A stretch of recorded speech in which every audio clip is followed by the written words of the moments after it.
in the case that a company has employees wearing a respirator, the company must comply with the MIOSHA regulations and OSHA regulations that have a specific written respiratory program. Again, the respirator standard spells out those requirements. It also is key here to remember that recognition of different types of respirators used by employees, and that should also become a component of your company's written respirator program. You got to remember something. You've got to take into consideration again about the employee's facial configuration, the fit testing of quantitative or qualitative testing. Again, if they have denture problems, or if they have scars, or if they have facial hair, that impacts the seal of the respirators. So again, that's a cost and expense of training and again, the testing necessary and competent. Okay. Next, I want to review the Silica written exposure control plan. Key things: the competent person, again, must be trained, must be knowledgeable, again, of the standard, and must have some background and the ability. You give that person the ability to even stop work if necessary to get your Silica conditions or situations under control, if possibly eliminated. Task of above action level, the tasks that you're going to have to take when you go above action level. Make sure you know your engineering controls, they're spelled out. Your work methods, if that's compound, if that's, again, water systems, or again, tools that have a vacuum system on it. Again, those are things you have to be concerned about. Engineering controls, work methods. Housekeeping, critical. Again, how you're going to clean up after the dust and the debris that you've created when you're drilling into masonry walls or concrete or whatever. And description of procedures to restrict the excess. That means exposures to the people that are nearby, not just the people doing the work, but other employees of yours or other contractors' employees that would be in the area, or even visitors.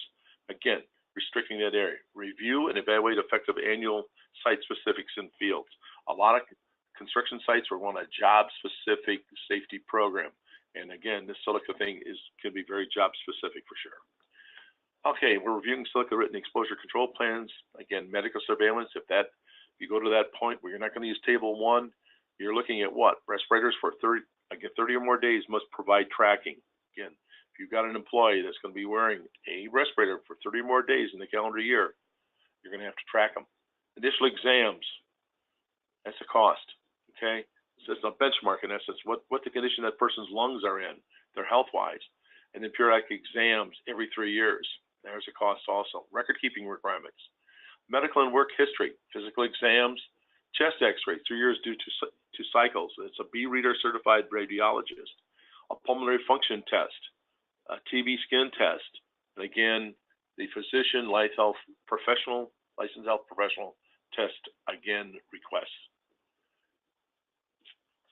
Reviewing Silica, again, exposure controls continued. We talked about medical surveillance. Now we're going to talk about, again, dust, how we're going to handle the dust situation, exposure levels, PPEs, previous medical history and exposures, detailed written reports to employees.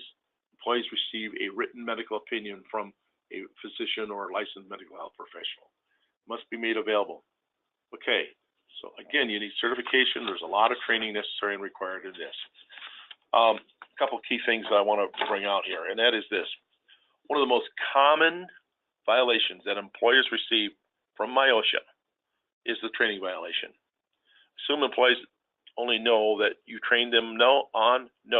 Training equals minimum knowledge, and as an employer, what is your expectation if you do not provide any information and training?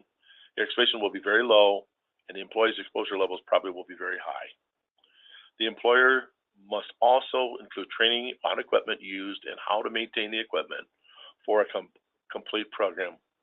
What is your employee's work culture like? Do it right and rather than just getting it done. Important things there, okay? Now, you can get additional references for information by going to your internet to www.OSHA government/Silica, or to the Small Entry Compliance Guide, again, crystalline Silica standard for construction. Again, that publication, and National Institute of Occupational Safety and Health is also referenced. So those are additional resources available to you.